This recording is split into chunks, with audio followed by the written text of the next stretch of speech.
Good morning everyone, I am doctor HS. Kumawat. हम cost accounting देख रहे थे, तो मैंने आपको बताया कॉस्ट अकाउंटिंग वही यूज़ करते हैं, वही कॉस्ट अकाउंटिंग अपनाते हैं जो मैन्युफैक्चरिंग यानी प्रोडक्शन करते हैं, फिनिश गुड्स बनाते हैं, मैन्युफैक्चरिंग करते हैं। तो इट मीन्स उनके पास फैक्ट्री होगी, प्रोडक्शन करते हैं। तो आज हम देख रहे हैं मटेरियल कंट्रोल। मटेरियल कंट्रोल में हम देखेंगे किसी भी प्रोडक्ट को हम देखें तो उसमें मटेरियल ही सबसे इम्पोर्टेंट पार्ट है और टोटल कॉस्ट का 40 या 50% कॉस्ट मटेरियल की ही होती है। It means material play an important role in the cost of production. जो कॉस्ट ऑफ प्रोडक्शन में हम देखते हैं मटेरियल, लेबर एंड ओवरहेड्स, तो मटेरियल का पार्ट ज़्यादा होता है और सबसे इम्पोर्टेंट होता है मटेरियल। तो इसको कंट्रोल, क्योंकि हमारे चैप्टर का नाम है material control, it means material को कंट्रोल करना ज़रूरी है। यदि मटेरियल की कॉस्ट ज़्यादा होगी तो श्योर है कि टोटल कॉस्ट भी ज़्यादा होगी, और टोटल कॉस्ट ज़्यादा होगी तो बिजनेसमैन को प्रॉफिट कम होगा या लॉस भी हो सकता है। दूसरा, यदि टोटल कॉस्ट ज़्यादा होगी तो सेलिंग प्राइस भी ज़्यादा होगी। इस कारण से मार्केट में दूसरे कंपटीटर सक्सेस हो जाएंगे और हमारा प्रोडक्ट सेल नहीं हो पाएगा। इसलिए मटेरियल कंट्रोल करना ज़रूरी है। तो मटेरियल पे कैसे कंट्रोल करते हैं वो हम टेक्निक्स बाद में देखेंगे, पहले हम ये वर्ड ही देख रहे हैं, material control. An efficient system of material control will lead to a significant reduction of production cost. यदि हम मटेरियल को कंट्रोल कर लेंगे in quantity, in price, in wastage, तो मटेरियल जब कंट्रोल होगा उसकी कॉस्ट कम लगेगी प्रोडक्ट में, तो टोटल कॉस्ट कम होगा यानी प्रोडक्शन कॉस्ट रिड्यूस हो जाएगी, उत्पादन लागत प्रोडक्शन कॉस्ट कम हो जाएगी। If material store in too small quantity, इसको हम समझते हैं जैसे कंपनी ने मैन्युफैक्चरिंग के लिए रॉ मटेरियल परचेज किया। अब यदि कंपनी कम मात्रा में रॉ मटेरियल परचेज करती है तो स्टोर डिपार्टमेंट जब प्रोडक्शन डिपार्टमेंट को रॉ मटेरियल इशू करेगा तो कम मात्रा में मटेरियल होने के कारण प्रॉपर रॉ मटेरियल अवेलेबल नहीं हो पाएगा, जिससे प्रोडक्शन इंटरप्ट यानी प्रोडक्शन नहीं हो पाएगा, प्रोडक्शन करने में बाधा उत्पन्न होगी। मीन्स जब रॉ मटेरियल ही कम होगा तो प्रोडक्शन नहीं हो पाएगा। यदि प्रोडक्शन टाइम पर नहीं हुआ तो हमारा जो हमको ऑर्डर मिला था वह ऑर्डर हम टाइम पर सप्लाई नहीं कर पाएंगे। इससे हमारा प्रोडक्ट का जो ऑर्डर था वह कैंसिल भी हो सकता है। कई बार एक्सपोर्ट ऑर्डर मिलता है और एक्सपोर्ट ऑर्डर एक बार कैंसिल हो गया तो फ्यूचर में कोई संभावना नहीं है कि दोबारा हमको एक्सपोर्ट ऑर्डर मिल सकता है। इट मीन्स यदि रॉ मटेरियल हम कम मात्रा में परचेज करते हैं जिसके कारण प्रोडक्शन टाइम पर नहीं हो पाता, जिसके कारण हमारा ऑर्डर जो हमको सेल करने का ऑर्डर मिला था वह कैंसिल हो सकता है, एक्सपोर्ट ऑर्डर कैंसिल हो सकता है। इन सब बाधाओं से बचने के लिए रॉ मटेरियल पर्याप्त मात्रा में परचेज करना चाहिए, पर्याप्त मात्रा में स्टोर करना चाहिए। दूसरी तरफ हम देखें कि यदि ज़्यादा रॉ मटेरियल परचेज किया यानी जितनी हमारी रिक्वायरमेंट है रॉ मटेरियल की उससे ज़्यादा मटेरियल यदि परचेज किया, स्टोर किया, तो क्या होगा, हमारी कैपिटल उसमें ब्लॉक हो जाएगी। क्योंकि ज़्यादा इन्वेस्टमेंट हम रॉ मटेरियल में कर देंगे तो हमारी वर्किंग कैपिटल ज़्यादा उसमें इन्वेस्टमेंट होने के कारण मिसयूज़ होगा।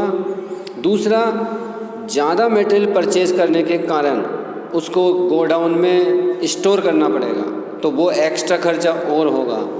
और गोडाउन में भरने के लिए स्टोर कीपर चाहिए, गोडाउन कीपर चाहिए, गोडाउन का रेंट, गोडाउन की लाइट, इलेक्ट्रिसिटी लाइट, ये सब खर्चा बढ़ जाएगा। इट मीन्स ज़्यादा रॉ मटेरियल परचेज करने, स्टोर करने से भी खर्चा बढ़ जाएगा। तो फिर क्या करें? हमको एक टेक्निक है इसमें EOQ, इकोनॉमिक ऑर्डर क्वांटिटी, उसको यूज करके ऑप्टिमम क्वांटिटी डिटरमाइन कर लेते हैं और उतनी रॉ मटेरियल की क्वांटिटी हमको रखनी चाहिए, स्टोर करनी चाहिए। न तो कम होनी चाहिए और न ज़्यादा होनी चाहिए, क्योंकि कम होने से प्रोडक्शन नहीं हो पाएगा, ज़्यादा होने से उसको स्टोर करने की कॉस्ट बढ़ जाएगी और हो सकता है कि वह अप्रचलित हो जाए, यानी चलन से बाहर हो जाए।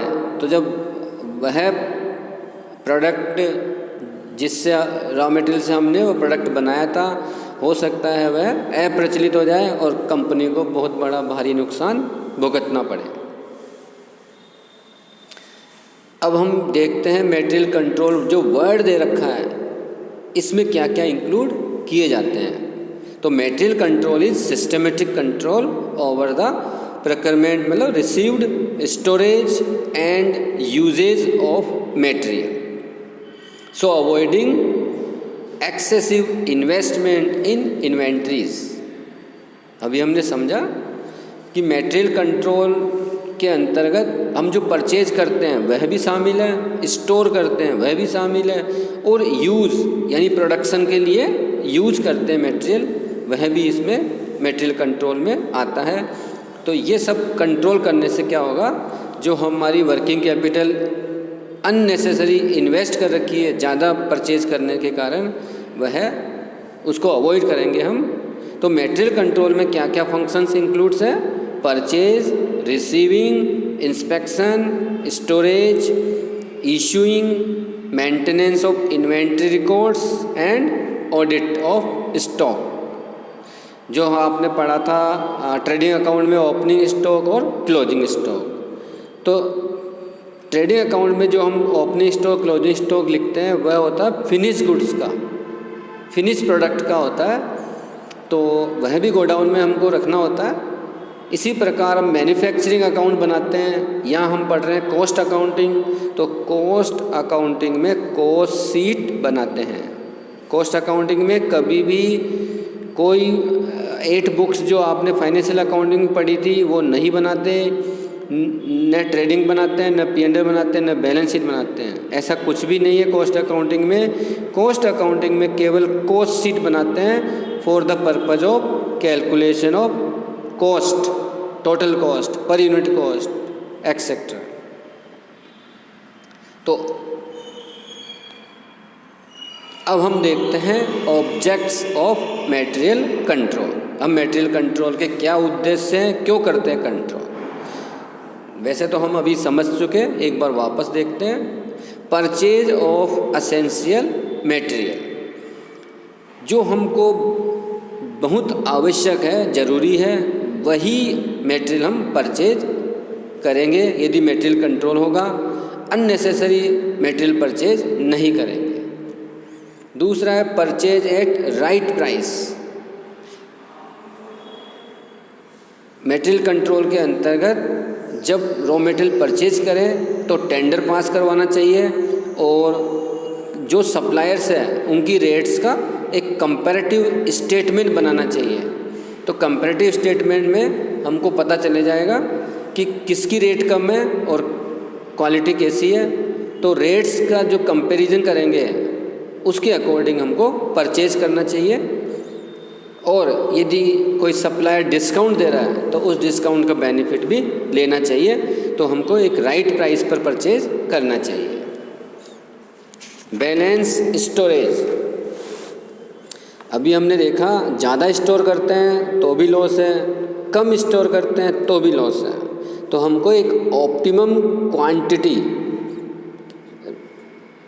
मतलब बैलेंस स्टोर रखना चाहिए, ऑप्टिमम क्वांटिटी कैलकुलेट करके उतनी क्वांटिटी हमको स्टोर करनी चाहिए।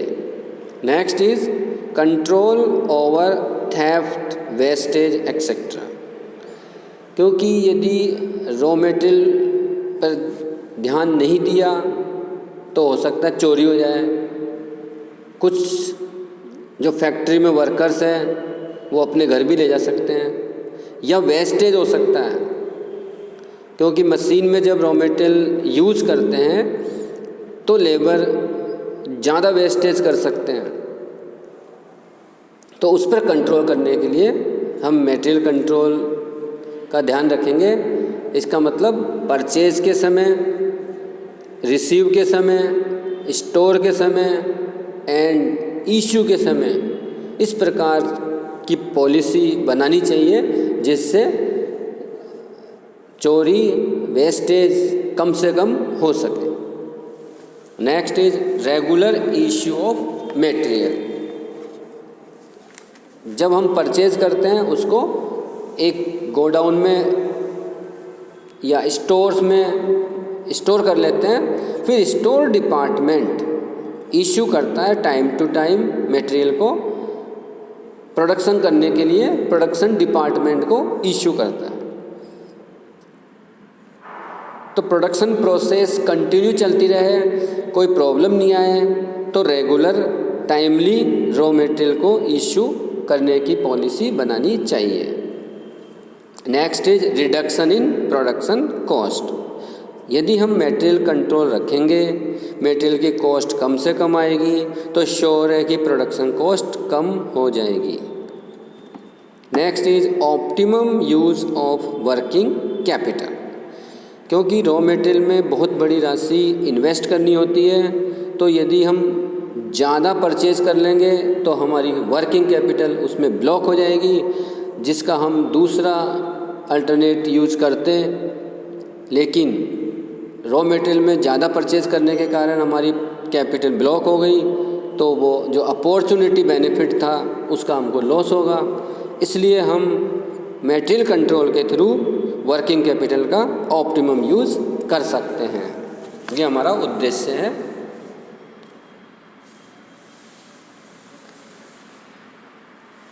अब हम देखते हैं टेक्निक्स ऑफ मटेरियल कंट्रोल। ये अभी मैंने 4 टेक्निक्स ही बताई है, और भी टेक्निक्स हैं, अभी हम इन्हीं को समझते हैं। तो मटेरियल कंट्रोल के लिए कौन कौन से टेक्निक्स होती है? वेरियस लेवल्स, मैन्युफैक्चरिंग कंसर्न, अपने यहाँ लेवल्स फिक्स कर देते हैं। For example reorder level, maximum level, minimum level, average stock level and danger levels. तो ये लेवल्स फिक्स कर देते हैं और उतना वो लेवल मेंटेन करते हैं जिससे मटेरियल कंट्रोल रहे और प्रोडक्शन में कोई प्रॉब्लम नहीं आए, टाइमली सप्लाई होती रहे। तो हम देखते हैं, अभी हम सिर्फ थ्योरेटिकल देख रहे हैं इसको, बाद में हम प्रैक्टिकल इनके फॉर्मूलाज देखेंगे, देन प्रैक्टिकल क्वेश्चन सोल्व करेंगे। अभी हम सिर्फ जो वर्ड दे रखा है रीऑर्डर लेवल, मैक्सिमम लेवल, इनको समझ रहे हैं। तो रीऑर्डर लेवल, रीऑर्डर लेवल क्या होता है? देखो नाम से क्लियर है, रीऑर्डर लेवल यानी जब कंपनी में रॉ मटेरियल परचेज करते हैं, उसके बाद जब दोबारा आवश्यकता होती है तो दोबारा जो ऑर्डर देते हैं उसको बोलते हैं रीऑर्डर। तो दोबारा कब देंगे ऑर्डर?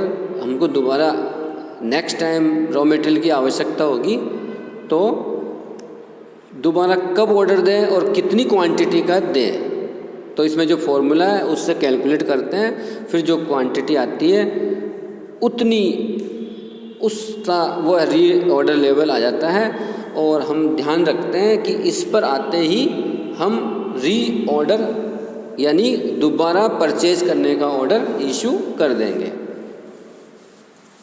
नेक्स्ट है मैक्सिमम लेवल। इसका मतलब ये भी नाम से क्लियर है कि कितना मैक्सिमम स्टोर करके रखें। तो एक लेवल फिक्स कर देते हैं, एक क्वांटिटी फिक्स कर देते हैं कि हम मैक्सिमम इतनी क्वांटिटी हमारे यहाँ स्टोर में रखेंगे। तो वो एक लेवल फिक्स हो गया, उतनी क्वांटिटी हमेशा रखी जाएगी कि इतना मैक्सिमम लेवल होगा। नेक्स्ट है मिनिमम लेवल। जब हम रॉ मटेरियल परचेज करते हैं तो स्टोर भर जाता है, फिर यूज करते करते वह खाली होता जाता है। तो हमको ये फिक्स करना होता है कि जो हमारे पास मटेरियल था वह यूज़ करते करते कम हो गया, तो मिनिमम इतना तो हमको रखना ही पड़ेगा। एक लेवल फिक्स करते हैं कि मिनिमम हमको मटेरियल की क्वांटिटी मिनिमम इतनी तो रखनी ही पड़ेगी। जैसे ही यहाँ पहुँचेंगे उससे पहले ही क्या होता है, रीऑर्डर दे दिया जाता है, यानी माल रॉ मटेरियल हमारे कम होता जा रहा है और हम उसी दौरान परचेज़ करने के लिए वापस ऑर्डर देते हैं। और जब जो ऑर्डर हमने दिया वह मटेरियल आने में टाइम भी लगता है, तो आते आते जब टाइम लगेगा तब तक हम जो हमारे पास अवेलेबल है उस मटेरियल को यूज़ करते रहते हैं और प्रोडक्शन में कोई बाधा नहीं आती है। एवरेज स्टॉक लेवल, हम मैक्सिमम लेवल और मिनिमम लेवल का जो क्वांटिटी आई उन दोनों को ऐड करेंगे और डिवाइडेड बाय 2 करेंगे तो एवरेज स्टॉक लेवल आ जाएगा। And last is danger level. नाम ही देखो आप, डेंजर लेवल। जो मिनिमम लेवल था हमारा उससे भी नीचे चला गया ये। तो सिचुएशन ये हो गई कि अब रॉ मटेरियल फिनिश होने वाला है, ख़त्म होने वाला है। तो जब रॉ मटेरियल ख़त्म हो जाएगा तो सिचुएशन क्या होगी, फैक्ट्री बंद हो जाएगी, मैन्युफैक्चरिंग बंद हो जाएगी। और मैन्युफैक्चरिंग एक बार बंद हो गई तो कंपनी को बहुत बड़ा लॉस हो सकता है, क्योंकि मैन्युफैक्चरिंग नहीं होगी तो टाइमली हम फिनिश गुड सप्लाई नहीं कर पाएंगे, हमारा ऑर्डर कैंसिल हो जाएगा। दूसरा, जो वर्कर काम कर रहे हैं, जब रॉ मटेरियल नहीं होगा तो वो प्रोडक्शन नहीं करेंगे, लेकिन उनकी मजदूरी तो देनी ही पड़ेगी। तो इस प्रकार कंपनी को अधिक नुकसान होता है। इस कारण यदि मटेरियल का लेवल डेंजर लेवल पे आ जाता है तो तुरंत, चाहे से ज़्यादा रेट पर रॉ मटेरियल मिल रहा हो, तुरंत परचेज़ करना होता है। और 5 से भी परचेज़ कर सकते हैं जिससे प्रोडक्शन बंद नहीं हो। ये थे हमारे लेवल्स। फिर हम नेक्स्ट क्लास में देखेंगे EOQ, ABC analysis and 2 bin system. Thank you.